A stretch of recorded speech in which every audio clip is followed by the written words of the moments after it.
નમસ્કાર મિત્રો અને વડીલો, તમારું બધાનું ગુજરાતી સ્ટોરી ચેનલમાં સ્વાગત કરું છું. વાર્તા છે એક ગરીબની વેદના અને સંઘર્ષ. જો આ સ્ટોરી તમને પસંદ પડે તો આ ચેનલને સબસ્ક્રાઇબ, લાઈક, શેર અને કમેન્ટમાં અભિપ્રાય જરૂર આપજો. બાજુમાં બેલ આઇકનને જરૂર ઓન કરજો જેથી તમને સૌથી પહેલાં સ્ટોરી સાંભળવા મળે. માલિક, કાલે મારી રજા જોઈએ છે. દીકરીની 12મા ધોરણની પરીક્ષા છે. મારે તેને પરીક્ષા કેન્દ્ર પર લઈ જવી છે. રામુએ ખૂબ જ સંકોચ સાથે પોતાના માલિકને કહ્યું. માલિકે કહ્યું, ઠીક છે, પણ આ મહિને તારી ઘણી રજાઓ થઈ ગઈ છે, એટલે તારા પગારમાંથી પૈસા કપાશે. કારણ કે જે દિવસે તું નથી આવતો, મારે બીજા ડ્રાઈવરને બોલાવવા પડે છે અને તેને પણ પૈસા આપવા પડે છે. રામુ ઉદાસ થઈને બોલ્યો, ઠીક છે માલિક, કાપી લેજો, પણ કાલે મારે જવું ખૂબ જરૂરી છે. રામુ થોડો અચકાયો અને બોલ્યો, માલિક, એક બીજી વાત હતી. માલિક કહે, બોલ. રામુએ કહ્યું, તમારું પેલું જૂનું બાઇક જે વપરાતું નથી, શું હું કાલે તે લઈ જઈ શકું? દીકરીની પરીક્ષા પૂરી થતાં જ હું પાછું મૂકી જઈશ. આ સાંભળી માલિક ગુસ્સે થઈ ગયા. તે શું વિચારીને કહ્યું, તું માત્ર ડ્રાઈવર છે, મારો કોઈ સંબંધી નથી, અને તે બાઇક વપરાતું નથી એનો અર્થ એ નથી કે હું તને વાપરવા આપી દઉં. અને આજે તું દર બીજા દિવસે દીકરી માટે રજા લે છે ને, એનો કોઈ ફાયદો નથી. ભણી ગણીને તારી દીકરી શું કરશે અને તું તેને કેટલું ભણાવી શકીશ? ભણતરનો ખર્ચો જાણે છે? 12મા ધોરણ પછી જ તો ખરો ખર્ચ થાય છે. એના કરતાં સારું છે કે આપણી જ જ્ઞાતિનો કોઈ છોકરો જોઈને તેના લગ્ન કરાવી દે. રામુ કહે છે, માલિક, શરૂઆતથી જ તે ભણવામાં ખૂબ હોશિયાર છે. અત્યાર સુધીમાં ભણતર પણ તેની શિષ્યવૃત્તિ એટલે સ્કોલરશિપથી પૂરું કર્યું છે. ભગવાનની ઈચ્છા હશે તો આગળની વ્યવસ્થા પણ થઈ જશે. પૈસાથી નહીં તો કમસે કમ તેનો સાથ આપીને હું તેનો જુસ્સો તો વધારી શકું ને. કાલે કોણે જોયું છે? બની શકે તેની મહેનત રંગ લાવે. આપણે કોશિશ તો કરવી જોઈએ ને. માલિકે કટાક્ષમાં કહ્યું, હા, કરી લે કોશિશ. અત્યાર સુધી તો શિષ્યવૃત્તિમાં ભણી લીધું, પણ આગળ જતાં શિષ્યવૃત્તિ મેળવી એટલી સહેલી નથી, અને તેટલું ખર્ચાળ હોય છે કે કદાચ તારી 7 પેઢીની મૂડી પણ ઓછી પડશે. મને તમારી સમજ નથી પડતી. ખિસ્સામાં ફૂટી કોડી હોતી નથી ને સપના મોટા જુઓ છો.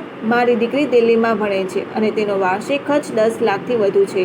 તો બોલ, છે તારી પાસે એટલા પૈસા? રામુ કંઈ બોલ્યો નહીં. તે માથું નીચે કરીને ત્યાંથી ચાલ્યો ગયો. પણ માલિકની વાતોથી તેનું મન વિચલિત થઈ ગયું. તે વિચારવા લાગ્યો, જો પ્રિયાને આગળ શિષ્યવૃત્તિ ન મળી તો હું એટલા પૈસા ક્યાંથી લાવીશ? પ્રિયાનું દિલ તૂટી જશે. ડ્રાઇવિંગ કરીને માંડ ઘર ચાલે છે, તો ભણાવીશ કઈ રીતે? આ જ વિચારો સાથે રામુ ઘરે પહોંચ્યો. પ્રિયા વાંચતી હતી. પપ્પાને પરેશાન જોઈને તે પાસે આવી અને પૂછ્યું, શું થયું પપ્પા? આટલા ચિંતામાં કેમ છો? રામુ કહે છે, કંઈ નહીં બેટા, બસ કાલની ચિંતા કરતો હતો. તને કાલે લઈ જવાની છે ને? પ્રિયા કહે છે, પપ્પા તમે ચિંતા ના કરો. અમે 3 બહેનપણીઓ મળીને એક રિક્ષા નક્કી કરી છે અને ભાડું વેચી લઈશું, એટલે વધારે ખર્ચ નહીં થાય. રામુ આંખમાં આંસુ સાથે દીકરીની સમજદારી પર ગર્વ કરી રહ્યો હતો. તેને મનોમન વિચાર્યું કે જાણે અહીં સુધી પહોંચવાનો રસ્તો જાતે બનાવી લીધો છે તો આગળ પણ રસ્તો કરી જ લેશે. બસ મારે તેની સાથે રહેવાનું છે. થોડા મહિનાઓ પછી, પપ્પા, જુઓ મારું રિઝલ્ટ આવ્યું અને હું આખા રાજ્યમાં બીજા નંબરે આવી છું. પપ્પા, મને ફરીથી સ્કોલરશિપ મળશે. હવે હું યુપીએસસીની પરીક્ષા આપી. જોજો, હું આપણી જિંદગી બદલી નાખીશ. બસ તમારા આશીર્વાદ આપો. પછી પ્રિયા જોરશોરથી તૈયારીઓમાં લાગી ગઈ અને રામુ તેને સારા પુસ્તકો અપાવવા માટે બમણી મહેનત કરવા લાગ્યો. તે દિવસે માલિકની ગાડી ચલાવતો અને રાતે સિક્યુરિટી ગાર્ડની નોકરી કરતો. પ્રિયા પપ્પાની મહેનત જોઈ દુઃખિત હતી, પણ તે જાણતી હતી કે આ મહેનત જ એમનું નસીબ બદલશે.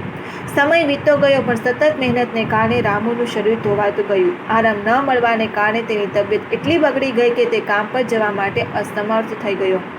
પ્રિયાએ પપ્પાની સારવાર અને ઘર ચલાવવા માટે પોતાની તૈયારી વચ્ચે ઘરે ઘરે જઈને ટ્યુશન ભણાવવાનું શરૂ કર્યું. રામુ પથારીમાં પડ્યો દીકરીને લક્ષ્યથી ભટકતી જોતો અને દુઃખી થતો. તેને માલિકના મેણા યાદ આવતા. તે વિચારતો, શું ગરીબોને સપના પૂરા કરવાનો કોઈ અધિકાર નથી હોતો?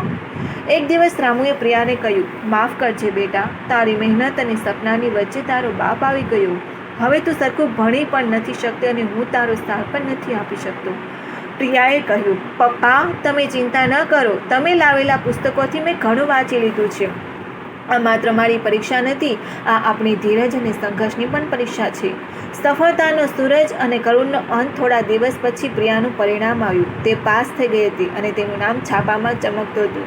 પ્રિયા દોડતી પપ્પાને સમાચાર આપવા આવી તો જોયું કે ત્યાં પેલા માલિક બેઠા હતા. કદાચ સમાચાર તેમના સુધી પણ પહોંચી ગયા હતા. રામુએ કહ્યું, આવ બેટા, આમને પગે લાગ. આમના જ કારણે જ આપણા ઘરમાં ચૂલો સળગતો હતો. પ્રિયા પગે લાગવા ગઈ ત્યાં માલિક શરમથી માથું ઝૂકવી દીધું અને કહ્યું, બેટા, રામુ મને ખોટી ઇજ્જત આપી રહ્યો છે. હું તેને લાયક નથી. આજે તમે બાપ દીકરીએ સાબિત કરી દીધું કે જો લગન અને મહેનત હોય તો રૂપિયા બહુ નાની વસ્તુ છે. એક તરફ મારી દીકરી છે જેને લાખો ખર્ચીને ભણવા મોકલી પણ તે નશા સિવાય કંઈ ન શીખી, અને એક તરફ તું છે, સાધનો ન હોવા છતાં આજે શહેરનું ગૌરવ બની છે. માલિકે એક સ્કૂટીની ચાવી પ્રિયાને આપી અને કહ્યું, બેટા, તે દિવસે મેં બાઇક આપવાની ના પાડી હતી, પણ આજે હું ઈચ્છું છું કે તું આ સ્કૂટી લઈને આત્મનિર્ભર બનીને આગળ વધતી રહે. રામુ કહે, પણ માલિક, આ અમે કેવી રીતે લઈ શકીએ? માલિક કહે છે, ચિંતા ન કર રામુ, આ તારા જ પૈસા છે જે મેં આટલા વર્ષો તારા પગારમાંથી કાપીને જમા કર્યા હતા. રામુની આંખોમાંથી આંસુ વહેવા લાગ્યા. તેને આજે પોતાની દીકરી પર ગર્વ હતો, એક નવી સવાર પણ અધૂરી ખુશી. પ્રિયા પોતાની નોકરીના પહેલા દિવસે જવા તૈયાર થઈ. તે પપ્પાના આશીર્વાદ લેવા ગઈ. રામુએ તેને જોઈ મનોમન આશીર્વાદ આપ્યા અને કંઈ પણ બોલે તે પહેલાં હંમેશા માટે આંખો મીચી દીધી. કદાચ દીકરીનો આ સોનેરી દિવસ જોવા માટે જ તેમનો જીવ અટક્યો હતો.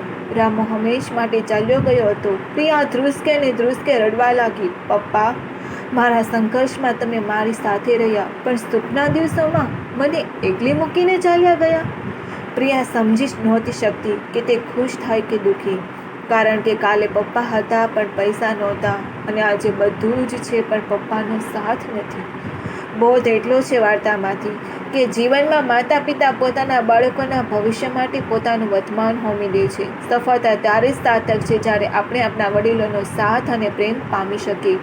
પ્રિય મિત્રો, મને આશા છે કે તમને આ વાર્તા ગમી છે. જો ગમી હોય તો કૃપા કરીને લખો કે તમને કેવી લાગી. મિત્રોને શેર જરૂર કરજો. જય શ્રી કૃષ્ણ. અને સાંભળવા માટે તમારા બધાનો ખૂબ ખૂબ આભાર વ્યક્ત કરું છું.